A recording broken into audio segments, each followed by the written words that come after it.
हम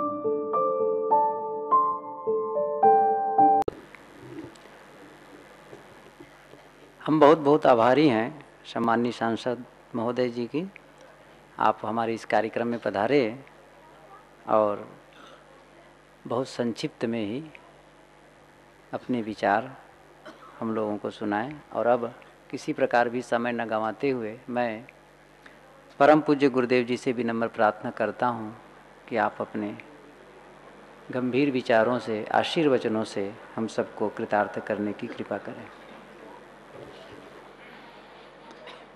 पूजनीय संत समाज, देवियों और देवताओं,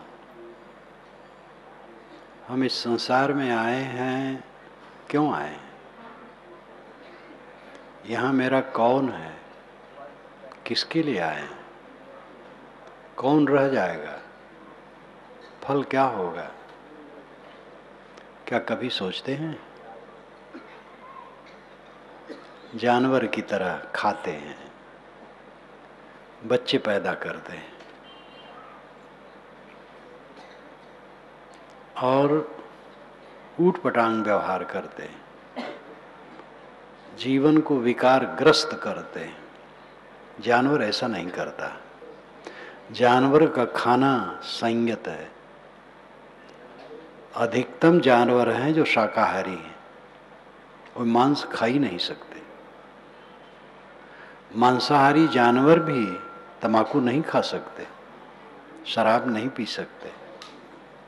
आदमी ऐसा जानवर है कि उसके लिए कहना बेकार है वो क्या क्या खाता है। पढ़ा लिखा आदमी है, तंबाकू खाता है, सिगरेट पीता है, बीड़ी पीता है, शराब पीता है, पान खा खा करके मुंह को चूल्हा बना लेता है। चूल्हा में लाल, काला, पीला सब रंग, ऐसे मुंह को चूल्हा बना लेता है। खाना इसका कितना अंड-बंड है।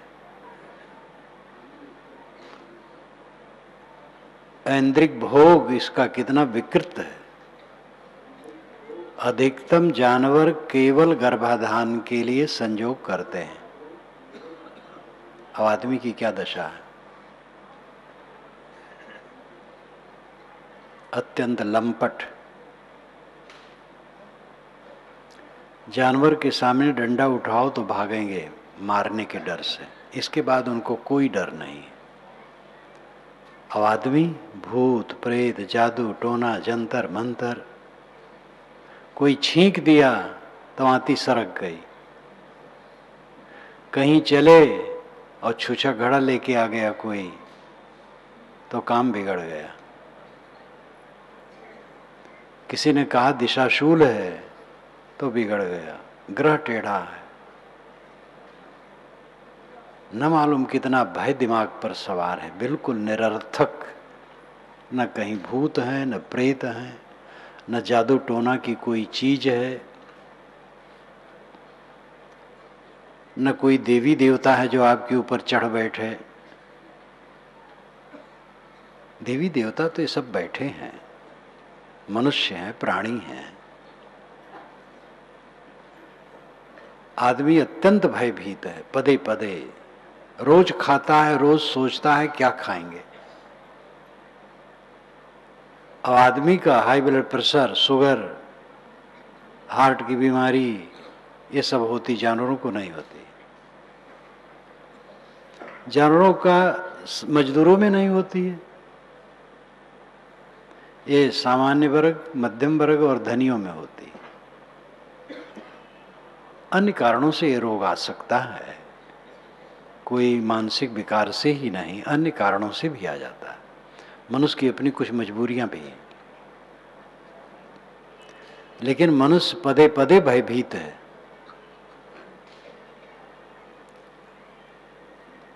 मोह जानवर में बहुत संक्षिप्त है। बैल जानता नहीं मेरा कोई बच्चा है, गाय जानती है, अपने बच्चे को पालती पोसती दूध पिला करके।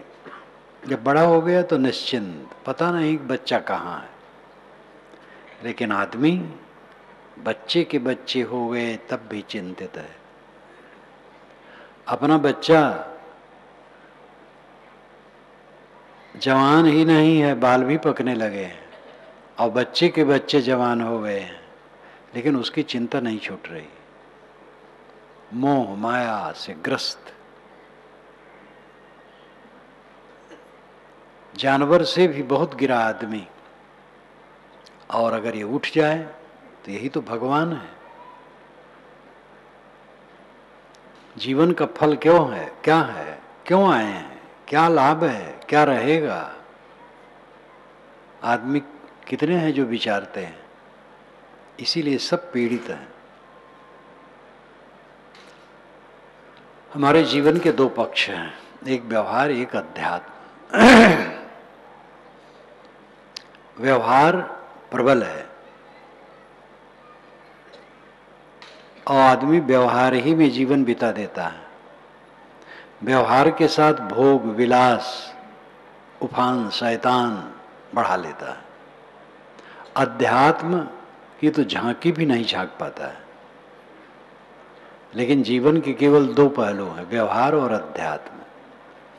व्यवहार है प्राणी पदार्थ परिस्थितियों का उत्तम बर्ताव। जितने मनुष्य हैं उन तीनों को, तीनों से भेंट इसका होता है, प्राणी पदार्थ परिस्थिति। जैसे यहाँ ये लोग बैठे हैं, सब ये प्राणी हैं, शामियाना लगा है, खंभे हैं, घड़ी है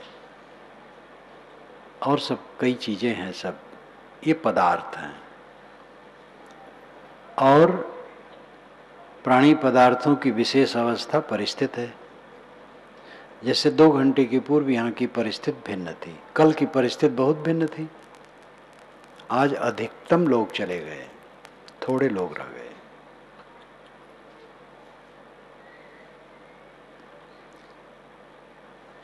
अभी की परिस्थिति भिन्न है, कुछ मिनटों के बाद ये परिस्थिति भिन्न हो जाएगी। कल की परिस्थिति बिल्कुल भिन्न है, जो आगे कल आएगा उसकी परिस्थिति बिल्कुल भिन्न।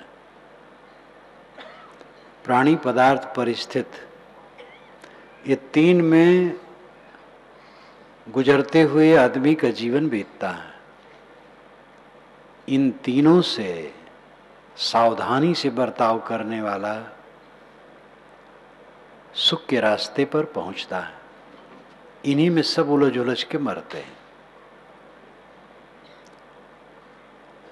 कुछ परिवार बना लिया गया, उसी में कलह कर करके जिंदगी खत्म हो जाती है। समाज बना लिया गया, संस्था बना ली गई, पार्टी बना ली गई, कंपनी बना ली गई। कुछ लोगों से जुड़ गए, जुड़ना है निश्चित,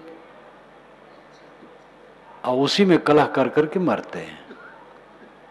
पदार्थों के लोभ क्षोभ बर्ताव में मरते हैं, कायदे से जी नहीं पाते हैं। मनुष्यों से न उलझें, पदार्थों में न उलझें, पदार्थों का विवेक पूर्वक बर्ताव करें, प्राणियों का विवेक पूर्वक बर्ताव करें। ध्यान रखें ये रहने वाला नहीं है, किसी का नहीं रहा है और किसी का नहीं रहेगा। ख्याल नहीं है, ख्याल करने के साधन भी नहीं है।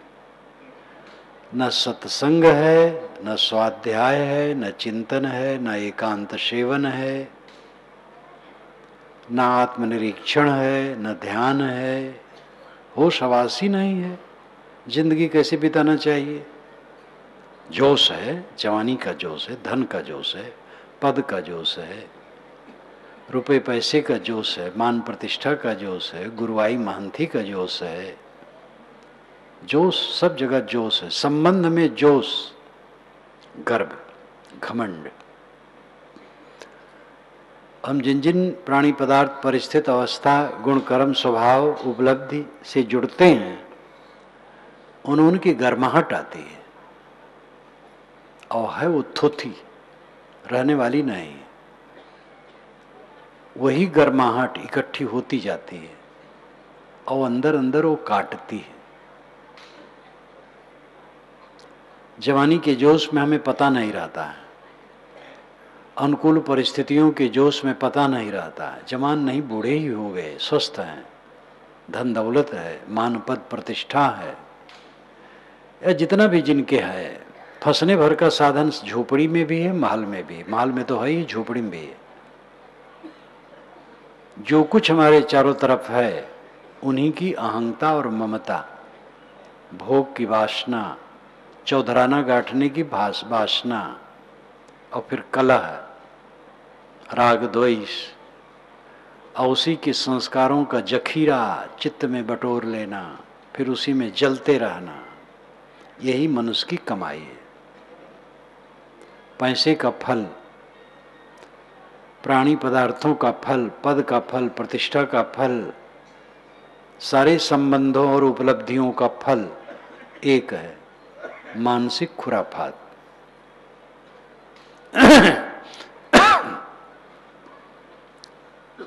जिन जिन प्राणी पदार्थों से हम जुड़ते हैं उनके संस्कार बनते हैं। संस्कार मृत भी होते हैं, जागृत भी होते हैं, उग्र होते हैं, मंद होते हैं। क्यों ऐसा होते हैं? दृष्टा की जैसी बुद्धि, जैसी समझ, जैसा बर्ताव। दृष्टा आत्मा है, आप खुद।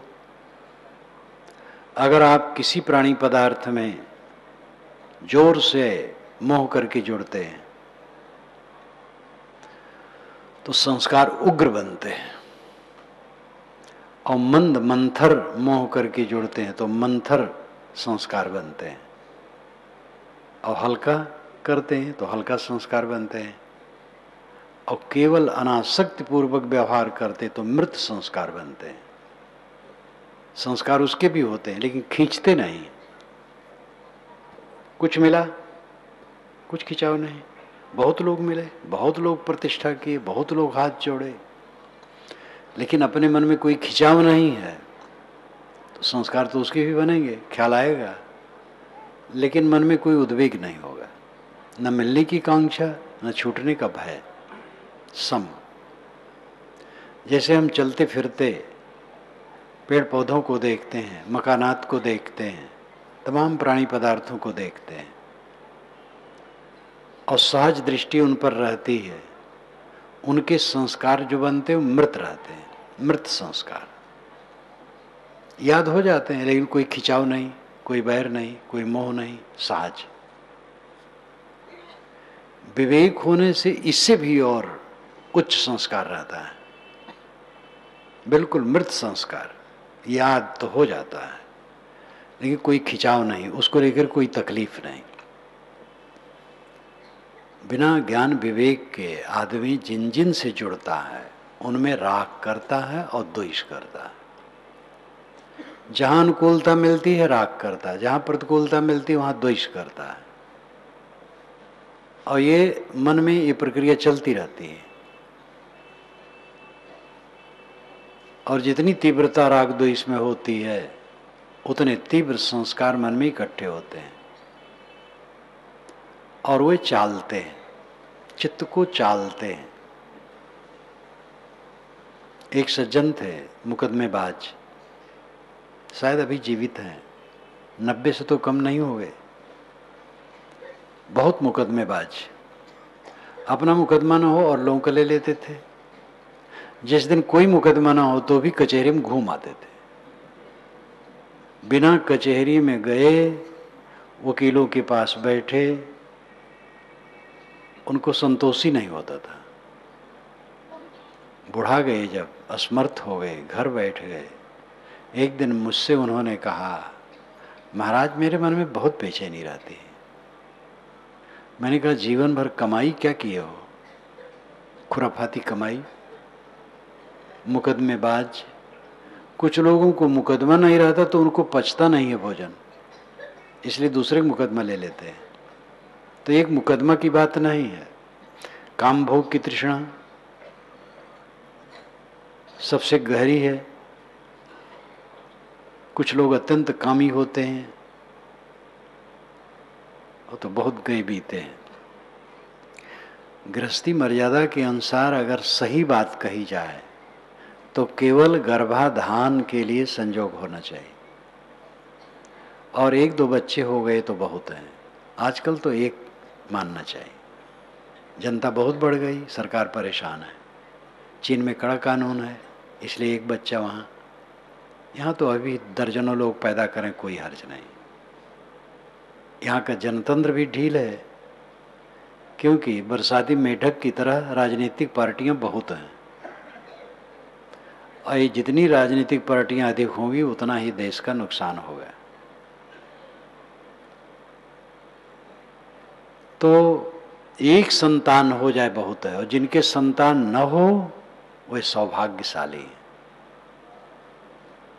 लोग कहते हैं जो संतान जिसके नहीं तो निर्वंशी है, मुंह देखना पाप है। ये महात्मा लोग तो सब वज्र निर्वंशी हैं, इनको देखने आप क्यों आते हैं? और वंश वाले को देखना हो तो मुर्गी को देखो, जब अंडा देती तो रोज एक अंडा देती है। सुकरी 12-12 बच्चे एक साथ पैदा करती, दीमक रानी हजारों अंडे। इनको देखना चाहिए। जो बच्चा पैदा ना करे और अच्छा है। कुछ लोगों के बच्चा नहीं होते तो अपने को अभागा मानते हैं। दूसरे के बहुत बच्चे हैं, सबकी सेवा करो जो बन सके, लेकिन जब तक अपना बच्चा न हो मुंह छुखाड़ने वाला, तब तक आनंद नहीं आता है।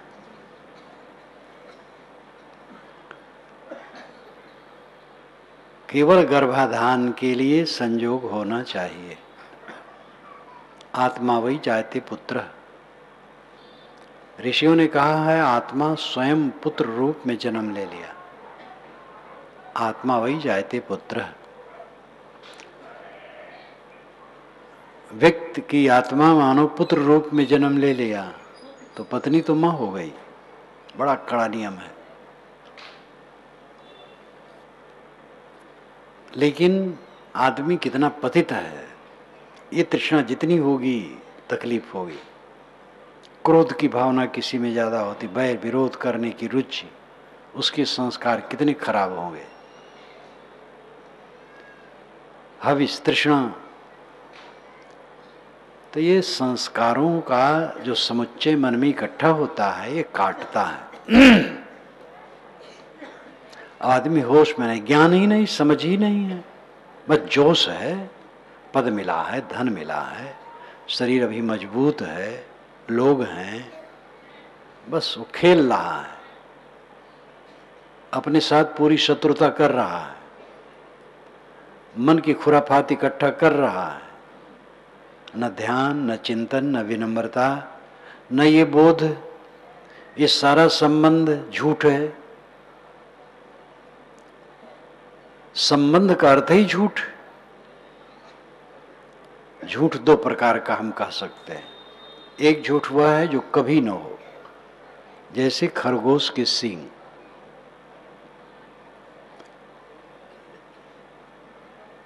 और दूसरा, और इस संबंध में हम अपने आप को इतना बांध लेते हैं, इतना खुराफाती संस्कार मोह और बैर के बना लेते हैं कि चैन से रहते नहीं, और यही खुराफात हमें काटती रहती है। संभालो अपने को। सद्गुरु कबीर ने कहा है एक साधे सब साधिया। एक मन को जिसने साध लिया सब सध गया। जीवन में समस्या एक है, मन। हमारे में दो मैं है, ध्यान दीजिए, दो मैं। एक परनिष्ठित शुद्ध आत्मा और एक मन। मन का मैं और आत्मा का मैं, ये दो मैं है। आत्मा का मैं जीव चेतन का मैं यथार्थ है, मन का मैं नकली है लेकिन उपयोगी है, जीवन भर उसका उपयोग है।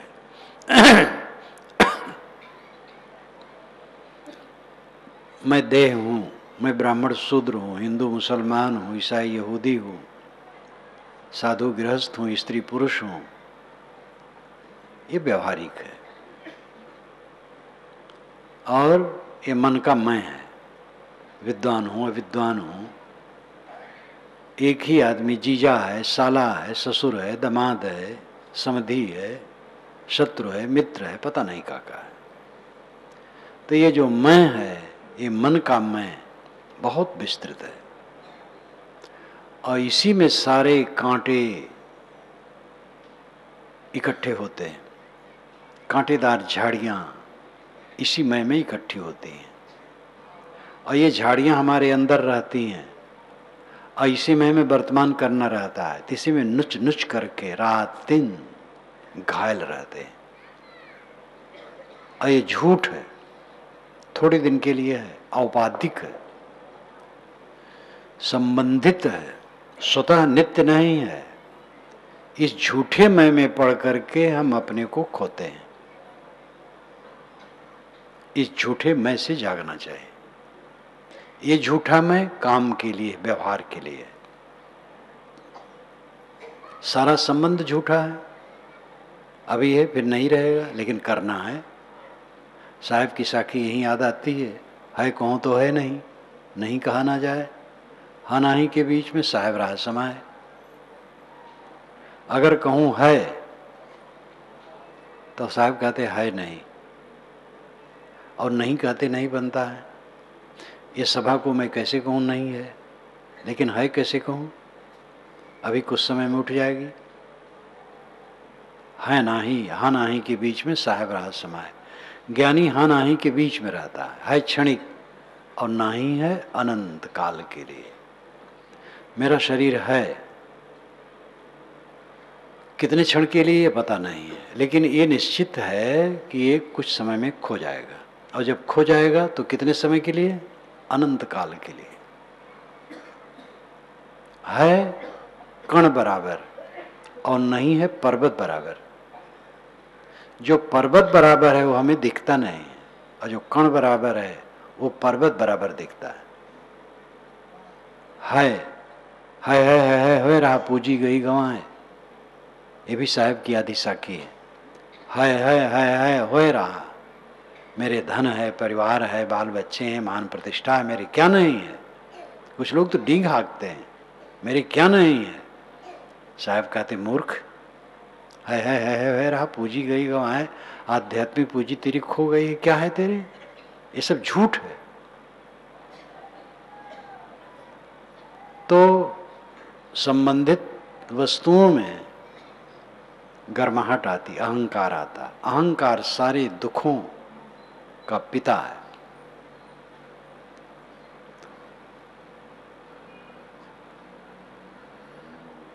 हमें अकेले में बैठ करके सोचना चाहिए कि जीवन का लाभ क्या है। क्या धन बढ़ जाना लाभ है? क्या प्रतिष्ठा बढ़ जाना लाभ है? क्या पद पाना लाभ है? बाल बच्चे बहुत हो जाए, चेला चाटी बहुत हो जाए तो लाभ है? लाभ है मन दुख रहित रहे, मन दुखे ना, मन में पीड़ा ना हो, उद्वेग ना हो, अशांति ना हो, शांत चित्त में शांति बनी रहे, तृप्ति बनी रहे, अखंड आनंद बना रहे। ये लाभ है, ये आपका स्थिर लाभ है। ये जो काम करे वो समझदार, बाकी सब भोग्गा। भोग्गा का तो आप जानते हैं, बेवकूफ। चाहे वो कितना योग्य अपने को मानता हो, सब बेवकूफ है। सब अपने को दुखा रहे हैं। बड़े चतुर बनते, बड़े लायक बनते, बड़े योग्य बनते, ऐसे ऐसे लायक हैं जो आध्यात्मिक मनन चिंतन इसलिए नहीं करते हैं क्योंकि प्रगति रुक जाएगी। प्रगति कर रहे हैं, कुछ कांकर पाथर बटोर लिए हैं, और कांकर पाथर बटोरना है। दुनिया की वस्तु क्या है? कांकर पाथर है। वो कांकर पाथर काम नहीं देगा। आज चलेंगे, आगे चलेंगे, सब समय चलेंगे। सबसे जो अहम काम है वो क्या है? दुखहीन रहना। जो कभी दुखी न हो धन्य है वो, और अपने करने से होगा। मनुष्य में बल है, कभी दुखी न हो। क्यों दुखी हो? काहे के लिए दुखी हो? क्या यहां मेरा है जो घट गया, छूट गया, टूट गया, मिट गया? जो कुछ टूटता मिटता है वो मेरा नहीं है, और जो मेरा है वो टूटता नहीं है, छूटता नहीं। मेरा अपना आत्म अस्तित्व है। आप अनपो आपो ही बिसरो, जैसे स्वान कांच मंदिर में भरमित भूस मर्यो, ज्यों के हरि बपनिरक कूप जल प्रतिमा देखि पर्यो, वैसे ही गज फटिक शिला सो दसनन आनी अर्यो, मरकट मूठ स्वाद नहीं बेहुरे घर घर रटत फिर्यो, कहीं कबीर नलनी के सोना तुहि कौने पकड़्यो, आपन पो आप ही बिसर्यो। आपन पो अपनत्व, सत्व, अपना स्वरूप, अपने अस्तित्व को आप स्वयं भूल गए। ये हाणचाम का ढांचा मान रहे ही मैं हूं। ये हाणचाम का ढांचा आप नहीं है। खेत में पड़ी मिट्टी और हाणचाम का ढांचा दोनों बराबर है। जिस जमीन पर आप बैठे हैं वो जमीन और ये शरीर दोनों वही है। ये आपका कहाँ है? आप तो शुद्ध चेतन है, ज्ञान स्वरूप, जिसमें जगत प्रपंच है ही नहीं। वो आप हैं, लेकिन आपको अपने का ख्याल नहीं। आपन पो आप ही बिसर्यो, जैसे स्वान कांच मंदिर में भ्रमित भूस मर्यो। कुत्ता गया शीश महल में, चारों तरफ अपना प्रतिबिंब देखा तो समझा कि कुत्ते हैं, भूख भूख के मर गया। ज्यों के हरि बपनिरक कूप जल प्रतिमा देखि पर्यो। एक सिंह था, एक जल की परछाई में अपनी परछाई पड़ी तो समझा दूसरा सिंह, उसको मारने के लिए कूदा और डूब के मर गया। वैसे ही गज फटिक शिला सो दसनन आनी अर्यो। एक हाथी स्फटिक शिला में अपना प्रतिबिंब देख करके दूसरा हाथी समझा और उस पर सिर मार मार करके, उधर से भी लगे वो मार रहा है, मार मार करके घायल होके मर गया। वैसे ही गज फटिक शिला सो दसनन आनी अर्यो, मरकट मूठ स्वाद नहीं बेहुरे घर घर रटत फिर्यो। कलंदर बंदर को फंसाते हैं, चना बिखेर देते हैं, सुराही रख देते हैं, सुराही में भी चना डाल देते हैं। बंदर आया, बाहर का चना खाने लगा। बाहर चना थोड़े रहता है, फिर उसको झांकता, उसमें चना मुट्ठी, हाथ डाला मुट्ठी में भरा, मुट्ठी भरा तो सुराही रहती है, निकलती नहीं मुट्ठी। लेकिन चने के लोभ से मुट्ठी छोड़ता नहीं है, बस कलंदर आके उसको बांध लेता है। मरकट मूठ स्वाद नहीं बिहुरे घर घर रटत फिरो। मरकट बंदर चने के स्वाद में फंसा, न बिहुरे, छुटा नहीं, और फिर घर घर नाचता है उसके साथ, मदारी के साथ। कहीं कबीर नलनी के सोना तो ही कौने पकड़ो। कितनी करुणा से साहब कहते हैं, अय नलिका यंत्र के सुग्गा, तेरे को किसने पकड़ रखा है। नलिका यंत्र एक होता है चरखी, लाल मिर्ची ऊपर लगा दी जाती है, नीचे पानी का एक पात्र रख दिया जाता है, सुगा आता है, पावदान पर पैर रखा, वो घूम जाता है, बस वो जोर से पकड़ लेता है, चेंचे करने लगता है। ऊपर से आकाश का प्रतिबिंब पानी में पड़ता है। आकाश का तो प्रतिबिंब नहीं होता है, आकाश शून्य है। आकाश में जो नीलिमा दिखाई देती है ये गर्दा गुब्बार है, तो उसका प्रतिबिंब दिखाई देता है, समझता घोर आकाश है नीचे, वो भ्रमित हो जाता है और पंजे से खूब कस के पकड़ लेता है, फंसाने वाला पकड़ लेता है। फिर कहीं कबीर नलनी के सोना तो ही कौने पकड़ो। अय नलिका के सुग्गा, तेरे को किसने पकड़ा है, तो स्वयं लाल मिर्ची के लोभ में फंसा है। हम सब स्वयं मोहबस फंसे हैं, इस मोह को छोड़े बिना निकल नहीं सकते हैं। मोह छोड़ दे तो क्या करे, घर छोड़ दे, घर छोड़ दोगे फिर घर बनाओगे। देखो हम लोग घर छोड़ दिए तो यहाँ घर बनाए हैं, इसलिए जहाँ जहाँ जो घर बनाए हैं घर में रहें, छोड़े ना। घर में रह के मोह छोड़े, और जिनकी वो अवस्था आ जाएगी, वो छूट जाएगा, तो उसके लिए कुछ कहना नहीं, वो बिरले बिरले खोता है। स्वामी शंकराचार्य की केवल माँ थी, पिता भी नहीं थे, गरीब घर था, और 8 वर्ष की उम्र में ही छोड़ के चल दिए। लेकिन उन्होंने करोड़ों माताओं को बोध दिया, उनका विचार आज भी काम कर रहा है। स्वामी दयानंद सरस्वती माँ बाप के अकेले, उनके पिता तो धनी थे, भाग निकले, ऐसा भागे कभी नहीं लौटे। तो आग लगेगी जिसको, उसकी बात अलग है, उस सिखाने की बात नहीं। मेरे पास लड़के आते हैं तो मैं कहता हूँ भैया घर जाओ, किसी को मैं नहीं कहता हूँ घर छोड़ दो, जो आते बल्कि घर लौटाता हूँ, और जिनको वो रंग रहता है वो रहते हैं। तो घर छोड़ना, घर न छोड़ना ये खास बात नहीं, खास बात है जहाँ है वहाँ वह काम करे। ये पक्का समझ लो, वैराग के बिना दुख दूर नहीं होगा। और वैराग का अर्थ घर छोड़ देना और कपड़ा बदल लेना नहीं है। वैराग का अर्थ है मन का अनासक्त हो जाना। ये साधना से संभव है, विवेक से संभव है। कपड़ा बदलने से संभव नहीं है, आश्रम बदलने से संभव नहीं है। आश्रम कपड़ा बदलना सार्थक है, वो गलत नहीं है, सदा से रहा है। कुछ उग्र संस्कारी जीव त्याग देते हैं घर द्वार, वैराग्य मार्ग में आ जाते हैं, कपड़ा भी बदल जाता है, लेकिन वहां रह करके वे ठीक से रहें तब काम होगा। ढील ढाल हो जाएंगे तो फिर वैसे गड़बड़ हो जाएंगे।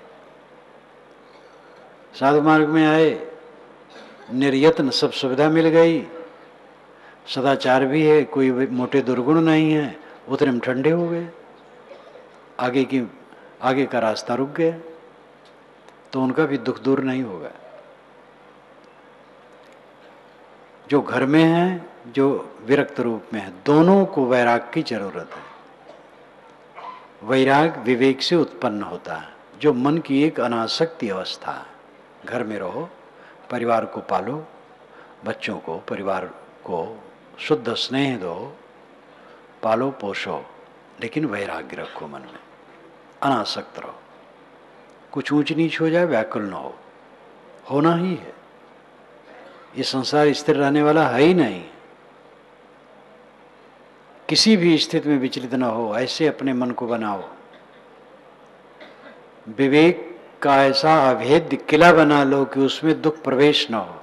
एक रास्ता यही, दूसरा रास्ता नहीं।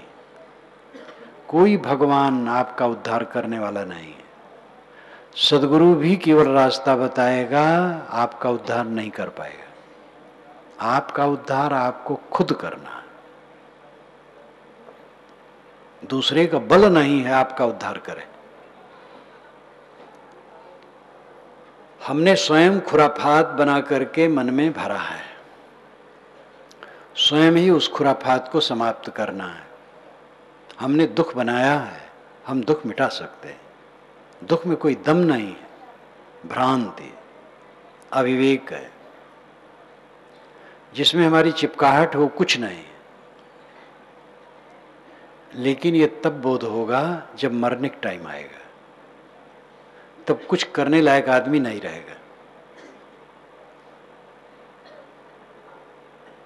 पहले ही जब ये दिमाग में झूले ये कुछ मेरा नहीं, तब अनासक्त होगा। जब कुछ मेरा नहीं है समझेगा तो काम धंधा भी छोड़ देगा, ठंडा हो जाएगा। ये भ्रम है। मैंने कल उदाहरण दिया था, परसों भी, ये तो प्रायः कहता रहता हूं कि जो सारा संबंध झूठा मानते हैं वे जीवन भर समाज की सेवा करते हैं। जितने वैराग्यवान हुए हैं, सामान्य लोगों को तो कोई जानता नहीं है, प्रसिद्ध पुरुषों को लोग जानते हैं। वैराग्यवान ऐसे भी होते हैं जो कोई किताब नहीं लिखते हैं, कोई गुरु नहीं होते हैं, प्रवक्ता नहीं होते हैं, सामान्य होते हैं, लेकिन उनका वैराग शुद्ध रहता है, तो उनको लोग बहुत नहीं जानते हैं। कुछ प्रसिद्ध पुरुष होते हैं, उनको जानते हैं। उन प्रसिद्ध पुरुषों पर नजर डालो तो बैठे रहे जीवन में, सदैव समाज की सेवा में लगे रहे। किसी का नाम ले लो, संसार की नश्वरता को समझने वाला निकम्मा हो जाता है, ये बड़ी भ्रांति है। संसार की नश्वरता को देखने वाला निर्लोभी, निर्मोही, निष्क्रोधी, दयालु, करुणाशील, त्यागी होता है, किसी को सताता नहीं है। जिस श्रेणी में है उस श्रेणी से वो सेवा करता है, कहीं भी रहेगा। एक धनी आदमी है, अगर धन का दान करके गरीबों या पवित्र आत्माओं या सामाजिक सेवा में लगाता है तो उतने में उसकी अनासक्ति है, तभी लगाता है। आसक्त होगा तो नहीं लगाएगा।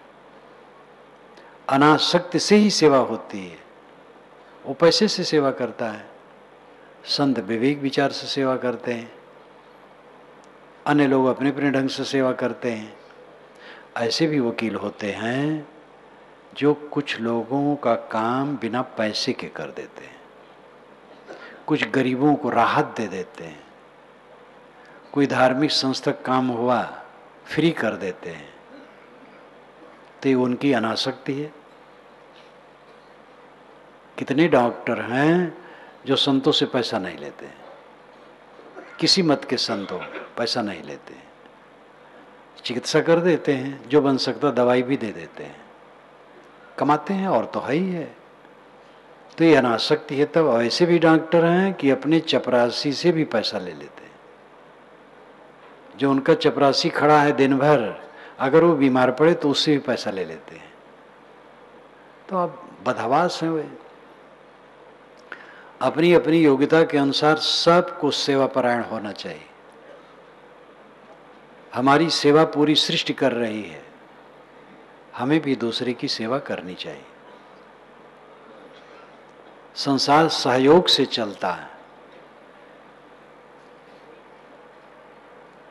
एक कण को छू तो पूरा ब्रह्मांड पकड़ में आ जाता है। हवा इसमें व्याप्त है आकाश में, वही हवा हमारे नाक में आ रही है, आप में जा रही। छूत छूत कौन है? बड़ा छोट कौन है? सबके अंदर में वही हवा आ रही है, जा रही है, आ रही है, जा रही है। और अपने को माने बैठे हम बहुत बड़े हैं, दूसरे छोटे हैं। प्रकृति की तरफ से भेदभाव नहीं है। प्रकाश सबके लिए वही है, पानी वही है, पृथ्वी वही है। एक पाट सकल बैठारे, छूत ले तो धोखा को काही। साहब कहते हैं एक ही पाट पर, पृथ्वी रूपी एक ही पीढ़े पर सब बैठे हैं, किसकी छूत ले रहे हो? पूरी प्रकृति हमें दे रही है, प्राणी दे रहे हैं, पदार्थ दे रहे हैं, ये वृक्ष प्राणपद वायु दे रहे हैं, सूरज इतनी दूर से गर्मी दे रहा है, तारे चांद प्रकाश दे रहे हैं, सारी सृष्टि हमें दे रही है। इसलिए हमें भी सेवा परायण होना चाहिए। सारा संबंध नश्वर है, लेकिन शरीर जब तक है तब तक रोटी पानी कपड़े लत्ते की जरूरत है। जीवन मुक्त पुरुष को भी भोजन चाहिए, कपड़े चाहिए, सोने की जगह चाहिए। व्यवहार व्यवहार है, इसलिए निकम्मा हो जाना चाहिए ऐसा कोई ज्ञानी नहीं कहता है, और न करता है वैसा, स्वयं वैसा रहता है सेवा परायण। और कोई संत ऐसा हो केवल आत्मलीनता में रहे, बाहर न प्रवृत्त हो, वो कम नहीं करता है। उससे आपको जो प्रेरणा मिलेगी अमोघ मिलेगी। तो अनासक्त अगर आदमी हो जाए तो निरर्थक हो जाता है, ये भ्रम है। वैराग के बिना दुख दूर नहीं होगा, आंतरिक उद्वेग शांत नहीं होगा। आदमी अकेले में बैठता है, ध्यान में बैठता है, तो ध्यान में क्या आता है? जो देखा है, सुना है, भोगा है। और जिसमें ज्यादा राग है और ज्यादा द्वेष है, वो ज्यादा आएगा। अगर मोह ज्यादा है तो आएगा, और वैर ज्यादा है तो आएगा। मोह है तो उससे मिलने के लिए, और वैर है तो उसको नाश करने के लिए उसका। जो कुछ देखा सुना भोगा है उसी का ध्यान में ख्याल आएगा। इसीलिए उसमें रास्ता निकाला जाता है कि एक शुद्ध आधार में चित्त लगाओ, बाकी को छोड़ो। जब ध्यान करने बैठो तो किसी महापुरुष का चित्र अपने मन में ले लो, उसी मन को रोको और खुराफात ना आने दो। ये आंखें बंद करो तो बंद आंखों में जो दिखाई दे, अंधकार, प्रकाश, ज्योत, चिंगारी, बादल जैसा, बाल जैसा, ये जैसे भी दिखाई दे, उसी में मन को टिकाओ, वही याद करो और कुछ न याद करो। या सांस आती जाती है, सांस पर मन ठहराओ और कुछ न सोचो। तो आदत तो डालो एकाग्रता की, एक अग्र, आगे केवल एक, अनेक नहीं। एक आधार बिंदु में अपने मन को बराबर लगाओ। ये ध्यान का आरंभिक रूप है, अंतिम ध्यान ये नहीं है। अंतिम ध्यान है कुछ न सोचना, कुछ न सोचो। बहुत ऊंचा है, अत्यंत ऊंचा है, इससे ऊंचा और कुछ नहीं। योग चित्तवृत्ति निरोध है, चित्तवृत्ति का निरोध ही तो योग है। कुछ न सोचना ही योग है। संकल्प शून्य शांत, प्रपंचोपशम शांतम शिवम अद्वैतम चतुर्थम मन्यन्ते सात्मा स विज्ञा। प्रपंच शून्य हो गया तो शिवत्व का उद्घाटन हो गया। कल्याण, प्रपंच नाम मन, मनोवृत्ति नदी के दो तटों को जोड़ने वाला पुल होता है। जीव को जगत में जोड़ने वाला मन होता है। मन निरांत शांत हो गया, जगत का संबंध कट गया। ये कैवल्य है, यही समाधि है, यही ध्यान है असली। असली ध्यान कोई आकार ग्रहण करना नहीं है। ध्यान अनेक प्रकार के होते हैं, जैसे अभी बताया, किसी महापुरुष का चित्र, या बंद आँखों में जो दिखाई दिया ज्योति इत्यादि, या सांस, या बिंदु, या शब्द, या कल्पना की गई कि कोई ईश्वर है किसी लोक में, या हमारे चारों तरफ ईश्वर व्याप्त है, किसी प्रकार की उदाहरणा, ये सब आरंभिक साधना है। ये सब मन के अंदर है, सब मन का व्यापार है। लेकिन मन से मन काटना है, कांटे से कांटे निकालना है। एक शुद्ध आधार लेकर के बाकी प्रपंच, मन के प्रपंच को शांत करना है। अभ्यास करते करते जब शक्ति बढ़ जाती है तब साधक ऐसी अवस्था में पहुंचता है कि सारे संकल्पों को छोड़ देता है, कुछ ख्याल नहीं करता, शांत। ये अंतिम पद है, परमानंद पद, महासुख। यही जीव का अपने स्वरूप में स्थित होना है। और इस अवस्था को प्राप्त व्यक्ति जीवन में दुखी नहीं होता है। कुछ दुख रह नहीं जाता है, कुछ है नहीं, जो है सब सपना के समान, मृग मरीचिका के समान आभास मात्र है। और ये सब आजकल में खो जाएगा। हमारे कई मित्र का खो गया है, हमारे बाबे दादे खो गया है, रात दिन खो रहा है, रात दिन खो रहा है। जैसे जंगल में पेड़ कट कट के गिरे, तैसे संसार में आदमी गिर गिर के मर रहे हैं चारों तरफ। उसी में इस शरीर का भी नंबर है, रात दिन चल रहा है।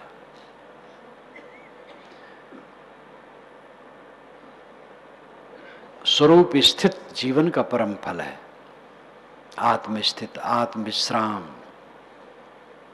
यही परमात्मा की प्राप्ति है। परमात्मा कहीं अलग कुछ नहीं जो मिलता है, आत्मा परमात्मा। सब समय आप परमात्मा में हैं, लेकिन समझ न होने से प्रपंच में हैं।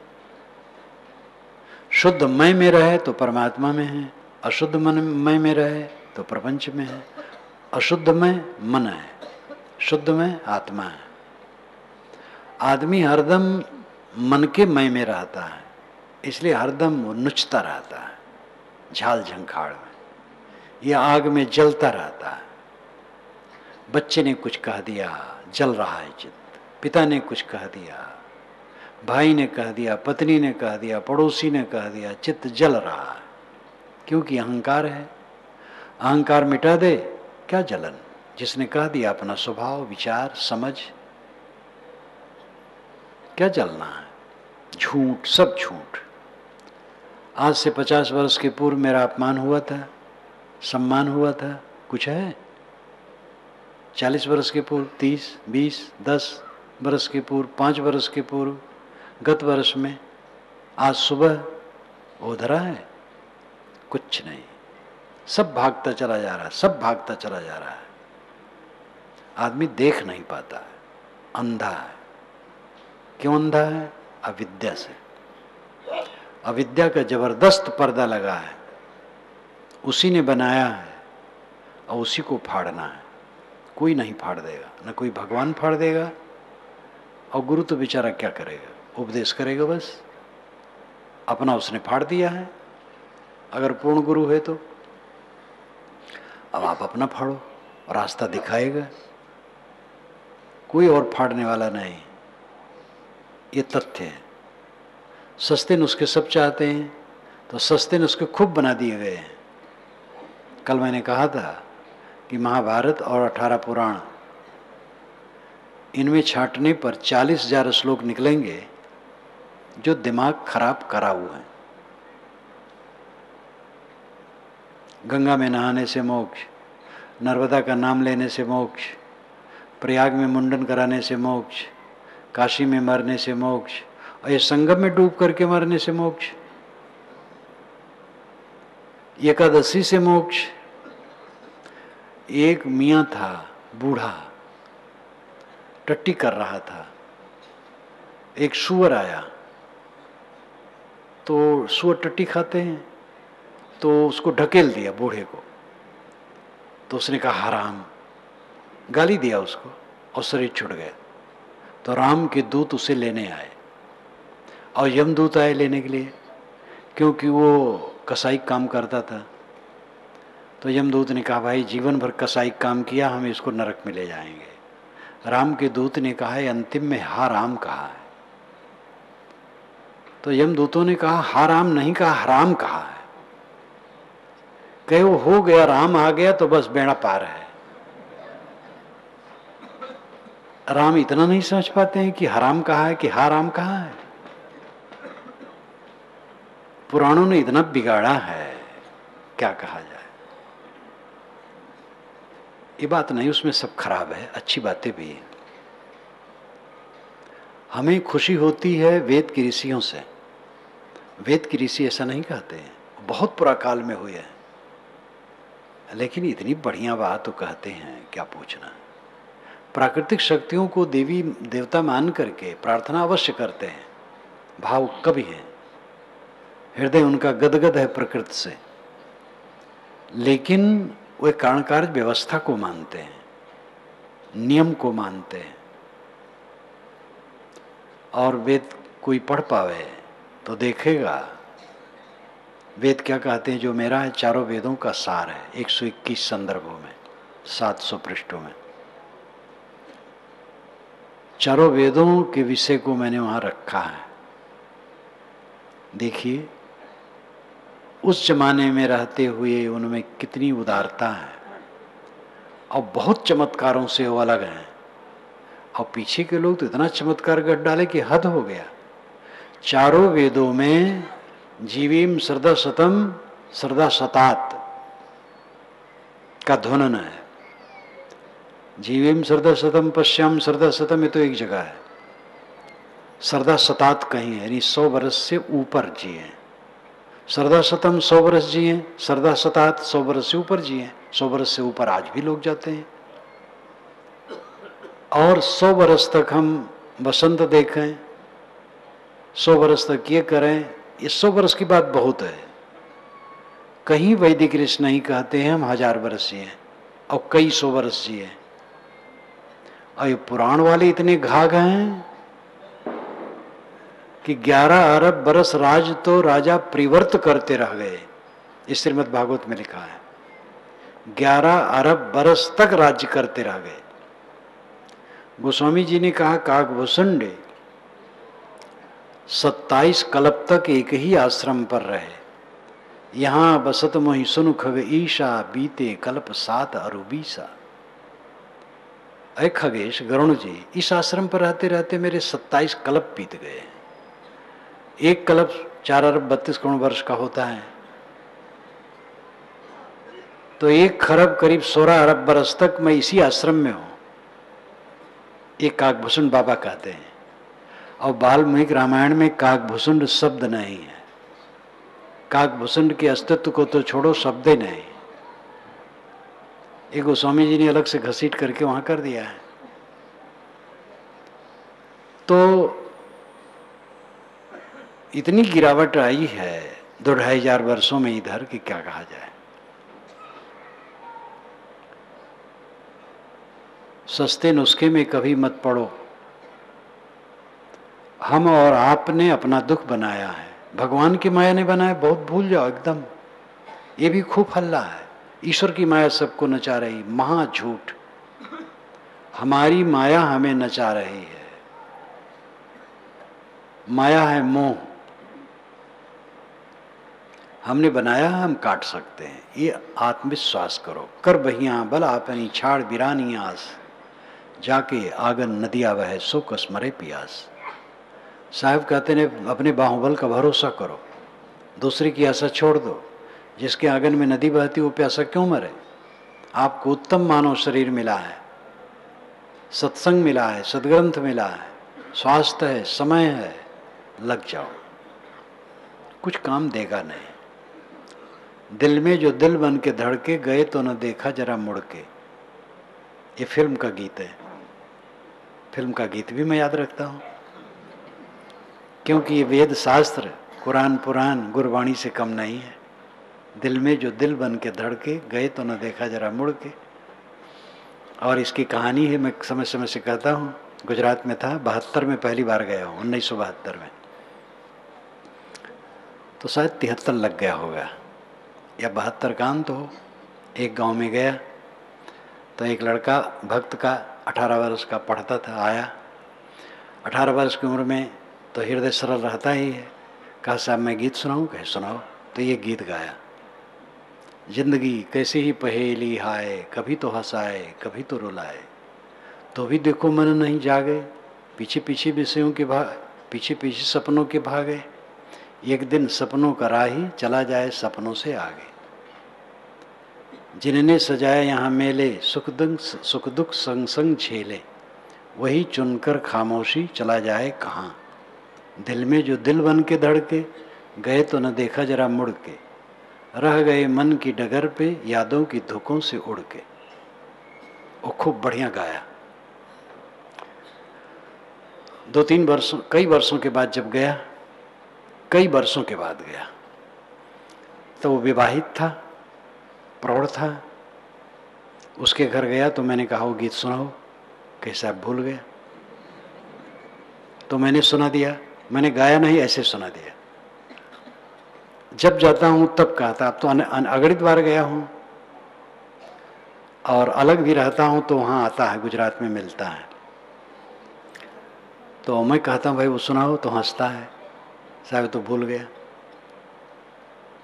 माया मोह ने दबाया, वो भूल गया। और उसने मुझे सुनाया, मुझे याद हो गया। क्योंकि ये पंक्ति पंक्ति वैराग से भरी हुई है। जिस पति पत्नी में अभिन्न संबंध है माना जाता है, एक चला जाता है, एक रह जाता है, फिर वो भी चला जाता है। जितने मित्र शत्रु हैं, कोई किसी के साथ नहीं है। वैराग प्रदीप्त करो मन में। ऐसा अध्ययन करो, मनन करो, चिंतन करो। अकेले में बैठो, कुछ मेरा नहीं है, कोई मेरा नहीं है, किसी का मैं नहीं हूं, अकेला है जीव, आत्मा असंग है। यही वास्तविकता है, यही सच्चाई है। इस सच्चाई को जो निरंतर देखता है, धीरे धीरे उसका चित्त निर्मल हो जाता है। निर्मल चित्त में द्वंद्व नहीं रह जाता है। पश्चाताप और पीड़ा नहीं रह जाती है, खुराफात नहीं रह जाती है, वो गलत काम नहीं करता है,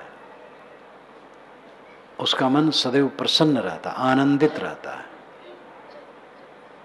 ये काम हमें और आपको करना चाहिए। हमारे मन की खुराफात तभी समाप्त होगी।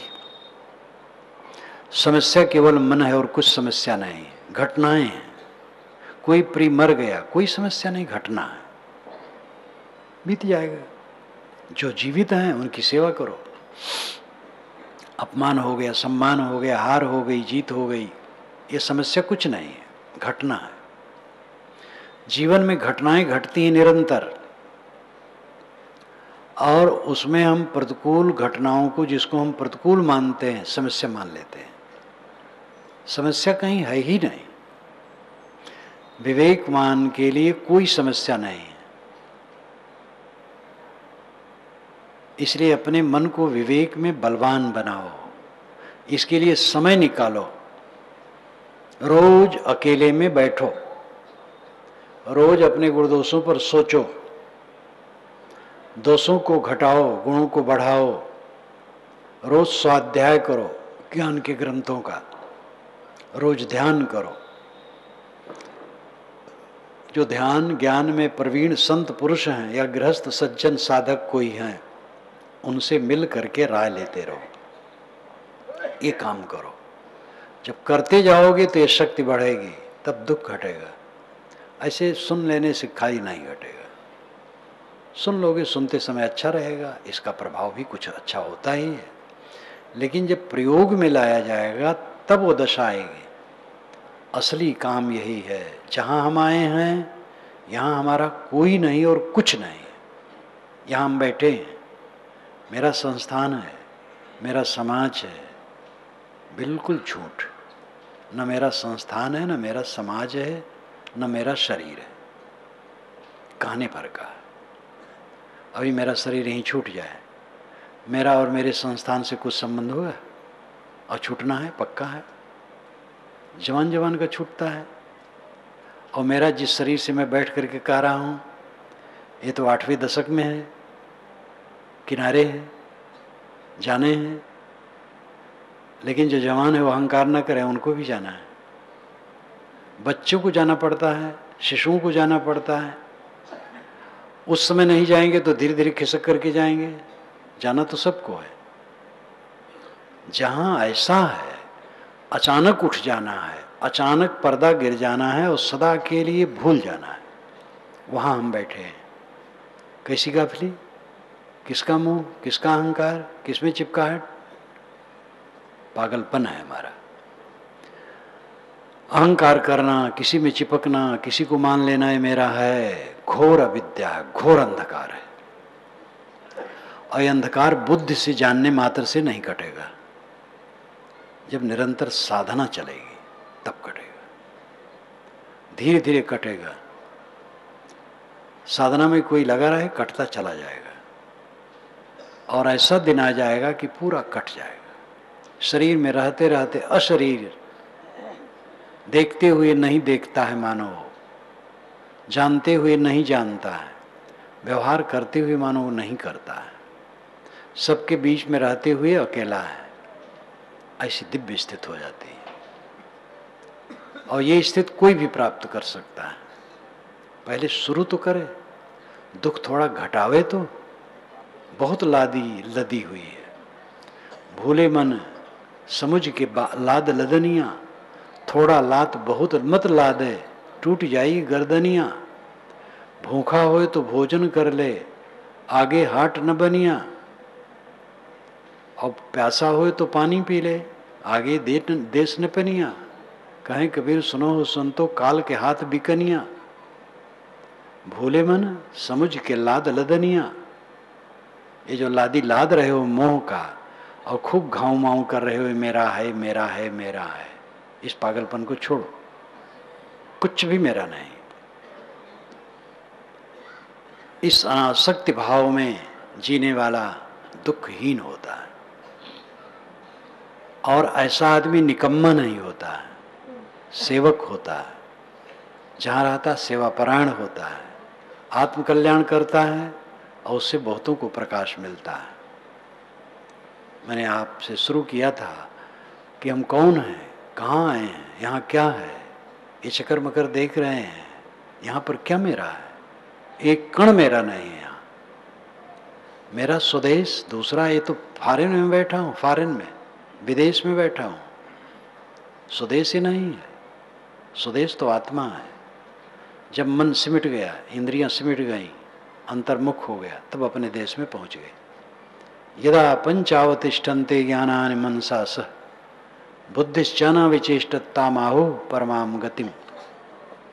एक कठोपनिषद में नचिकेता को समझाते हुए यमाचार्य ने कहा, यदा जब पंचावतिष्ठन्ते, 5 अवतिष्ठित इंद्रियां, आँख नाक कान जीभ चाम, मनसा सह, मन के सहित, बुद्धिश्चा और बुद्धि भी, न विचेष्टत, नहीं चंचल होते हैं, ताम उसे, आहुः कहते हैं, परमाम गतिम, परम दशा। इंद्रियां जब स्थिर हों, मन शांत हो, ये परम दशा है। यहाँ कुछ पाना नहीं कहा, पाना तो नित्य प्राप्त है, परमात्मा तो आपका स्वरूप है, नित्य प्राप्त है। मन को, इंद्रियों को समेट लो, अंतर्मुख हो जाओ। साहब यही कहते, एक साधे सब साधिया। एक मन को साध लो, सब सद गया। ये काम करना चाहिए। दुख रहित रहना चाहते हो तो ये काम करो, शुरू करो, धीरे धीरे दुख घटाओ, और जो लगन रखेगा पूरा दुख से मुक्त हो जाएगा। मुझे एक उदाहरण याद आता है, अंग्रेज गवर्नमेंट का जमाना था, उस समय भी हेड़ा स्कूल चलता था, प्रौढ़ शिक्षा हेड़ा स्कूल कहा जाता था। तो रात में लालटेन खूब जल जाए जहाँ पर पढ़ाई हो, और लोग, प्रौढ़ लोग पढ़ने आए। मुझे याद है, मेरी थोड़ी उम्र थी, पढ़ाई हुई। पूरे गांव में मैंने देखा एक व्यक्ति को जो बिल्कुल अनपढ़ था और पढ़ लिया, और फिर वो धार्मिक पुस्तक पढ़ने लगा और लगन उसकी रही। बाकी लोग पढ़ के वहीं छोड़ दिए, रहने दिए, कुछ नहीं, ज्यों का त्यों। तो लगन होनी चाहिए, लगन से तब सफल होगा। अपने को पहचानो। अगर दुखहीन होना चाहते हो तो अनासक्त योग का अभ्यास करो, सर्वत्र अनासक्त होकर के रहो और अनासक्त होकर के सेवा करो। आपको बहुत बहुत धन्यवाद देते हुए मैं अपनी वाणी को विराम देता हूँ। बोलिए सद्गुरुदेव की जय। अभी आप लोग बैठे रहें। कबीर पारक संस्थान इलाहाबाद का 30वां वार्षिक अधिवेशन का तीसरा दिन, अंतिम दिन, अंतिम सभा गुरुदेव जी के इन आशीर्वचनों के साथ ही समाप्त हो रहा है। गुरुदेव जी के विचारों के बाद